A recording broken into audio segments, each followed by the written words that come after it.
This video is sponsored by NordVPN. Today we've got an interesting experiment with these two types of metal rods. They're 1/8 inch in diameter. These are W1 drill rod, and these are mild steel. The plan, should I have one, is to arrange these in alternating fashion in a canister and weld them together to make a knife and see what it do.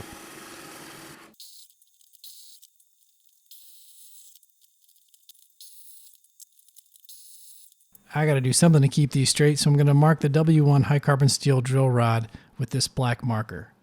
There's a couple of ways we could stack these on end. The first is how they naturally want to align themselves, fitting comfortably in the notches created by the two bars beneath them, much the way people would form a human triangle. Or we can line them up directly over each other, leaving diamond-shaped gaps neatly between every group of 4 bars. We'll fill that space with brightly etching steel powder later. So for those keeping score, that's 3 different colors, essentially dark W1 drill rod, gray mild steel, and a brightly etching 4600K steel powder. It's all going into the same canister. The bars are not cooperating. They don't fit precisely in this canister, so I have to use some shims to tighten everything up. So if we did everything correctly, we should have these diamond-shaped gaps. Perfect, there they are. But first, let me tell you why I'm passionate about VPNs, and especially NordVPN, who recently received PC Magazine's Editor's Choice for VPNs, and now they've got a special promotion going. Listen, I'm so concerned about this, guys. We live in this attention economy where everything about you is gathered, stored, sold, and used to con you out of your time, attention, and money later on. NordVPN helps stop this by firewalling your internet data with next-generation encryption and hides your activity to ISPs, hackers, and governments. Nord does not track, log, store, or collect what you do on the web, and that is critical. Here's an added bonus. Lots of great internet content is only available in certain countries. With Nord, you can log on to one of more than 5,400 servers in 59 countries and surf content without borders. I've been wanting to check out The Tax Collector on Netflix because the critic and audience scores were so different on Rotten Tomatoes. But it's only available in Canada right now, and I live in the United States. So I logged on onto a Canadian NordVPN server, and I was able to pull up the title. Take control of your internet experience today with NordVPN. And right now, get a 2-year plan at a huge discount at nordvpn.com/greenbeetle and use the code GREENBEETLE to get 1 additional month free. It's risk-free with Nord's 30-day money-back guarantee, limited time, nordvpn.com/greenbeetle to take control of your internet again. Okay, let's fill those diamond-shaped gaps with this high nickel steel powder called 4600KC. It's similar to 15 and 20. Then we're going to arc weld our canister shut, put it in the forge at forge welding temperatures, and squish it together.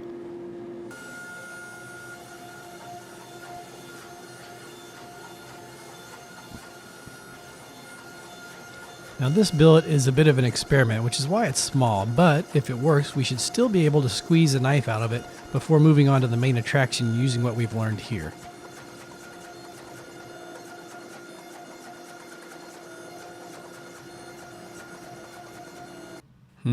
Well, this pattern is a little bit distorted, but that tends to be the nature of forging. The metal near the outside generally displaces more than the metal near the middle. Plus, this isn't perfectly square yet, so things are a bit wonky for that reason too. Now, here's what it looks from the side. There's not a lot going on here. Clearly, to get the most out of this, we want to have the on-end or cross-sectional area on the surface of the knife. So we have to bring that to the outside somehow. There are several ways to do that, and we've sort of talked about these in the past, but let's sort of recap the ferry flip because it's one of the most common ways people might do that. In the ferry flip, the goal is to get the red area to the outside of the knife, so you cut the billet at an angle at even intervals, then pull them apart, turn them on their sides, and arrange them so that the red portions are facing up. Then forge weld these in place into a flat bar. My metal bandsaw, it's sort of a hobby level enthusiast type bandsaw. For multiple reasons, it has trouble cutting thicker carbon steel pieces accurately, which is why I've never really tried this before, but the billet is small and we may be okay. I'd like to keep the pieces in order so that the pattern doesn't change dramatically on the side-by-side tiles across the final billet at any rate. So when we flip them and arc weld them together, we'll clean it up and then forge weld it.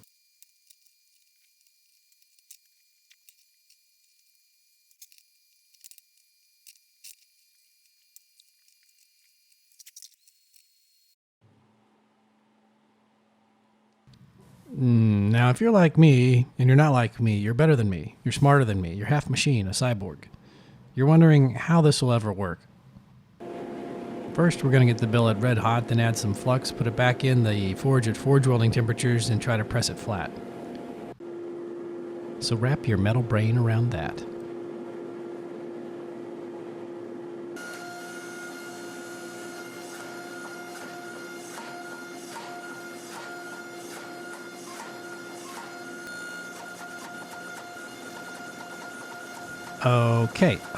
Okay, so shockingly, this has worked. Now it's time to see if we can forge a solid piece of 1084 steel to the edge here so we can actually make a knife of this thing. Now, anyone who watches knows I've never been able to weld two thin pieces like this on top of each other, not ever. Never. See, everyone else can do it, but not old Steve. See, for him, this is something the fundamental laws of nature will not allow.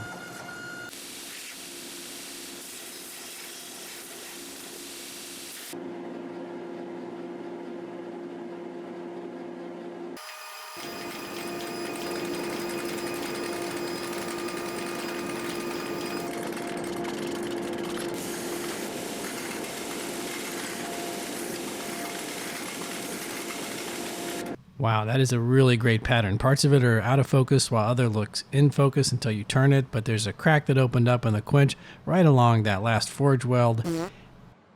No, okay, universe, you got me again. Good one.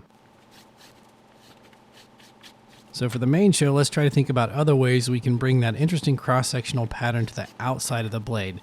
Doing a ladder is sort of a good way. You cut down through the billet and the divots on the sides of those cuts become displayed along the top of the billet, sort of like I'm drawing out here. Now, the boring area in between the ladder divots will still be visible on the outside surface too, so it's not ideal. Or one can try this accordion type pattern where you grind down deeper wedges across from each other, leaving none of the original surface left, i.e. there's no green. So the wedge area becomes the outside of the blade after the flattening. The problem is, I think you lose partial thickness of your cross-sectional area here because it's not all turned up, you know? Okay, let's make a slightly larger chunk of steel this time, and we're going to incorporate a solid piece of 1/4 inch by 1/4 inch 1084 steel into the canister for our edge, so no more dicey forge welding at the last minute, which is where things blew up last time.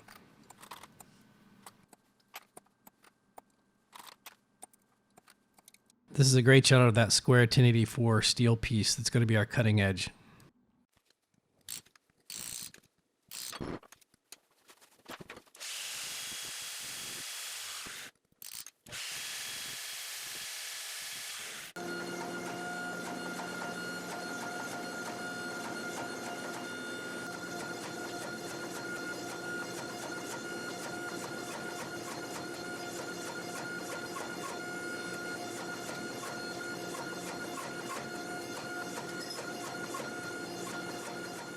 So when we etched it on end here, you can see that our 1084 cutting surface is right where it should be. We may have actually pulled this off. We just have to keep it centered from here on out so it can form a straight and centered cutting edge for our knife. And to help with that, we're actually going to grind away some material on either side of it so that it can stay as wide as possible while we squish down the rest of the billet.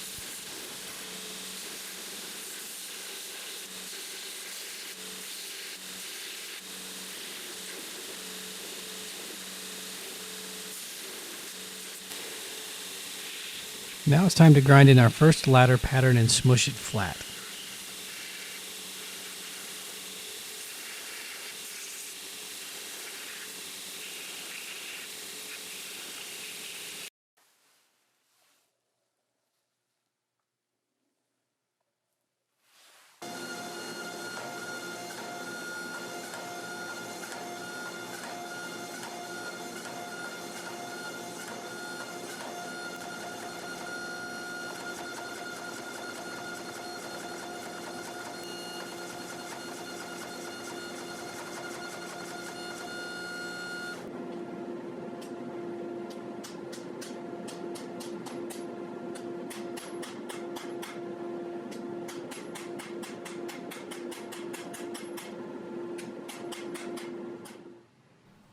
Everything is right where it should be. So we're going to do a second ladder pattern, a finer ladder pattern, and we'll see what that looks like after we smush it flat.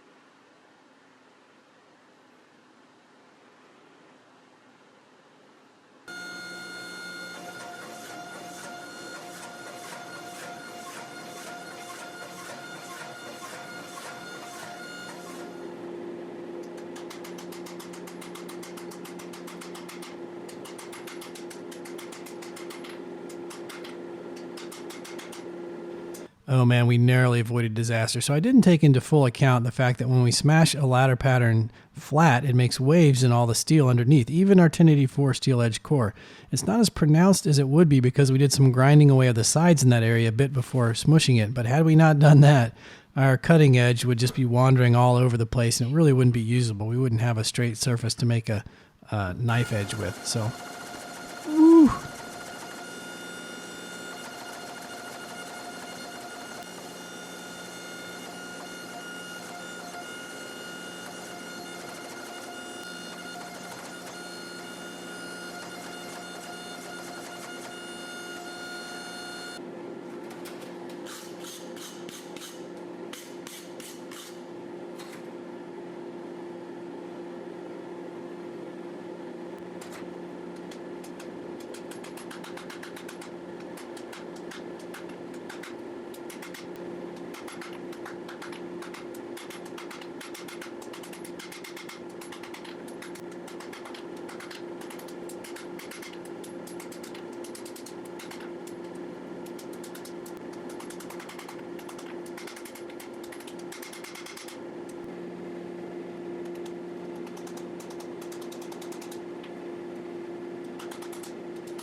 You've probably noticed there's an upsloping tip at the end of the knife, and that's to account for our cutting edge having to get pushed far up enough at the tip without making it too narrow back to front by fully forging the tip to the shape. So this upslope will be ground away and our cutting edge will be right where it needs to be.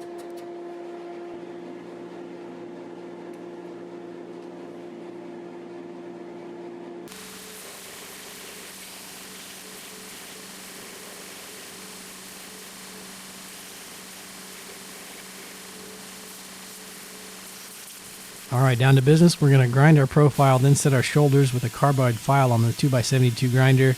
They'll be touched up a tad with the file, but it doesn't take much touching up if you use a fine belt on the grinder to really get things smooth and flush.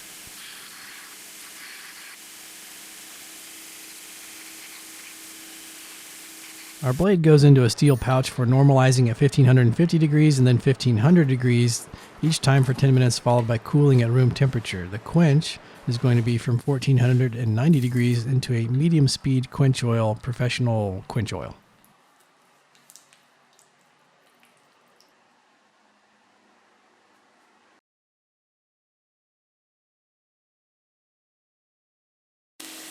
I have started to temper in stages these days so as not to over soften a blade. The published data on tempering is great, and I always start there, but I take off about 25 to 50 degrees for the first cycle.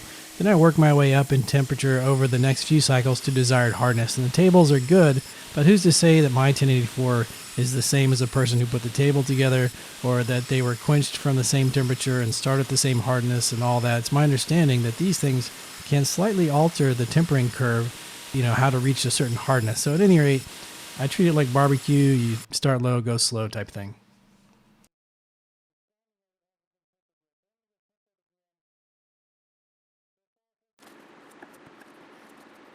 I'm putting a 1000 grit finish on it before etching. I've worked up a wrought iron bolster, and the handle is going to be stabilized maple burl.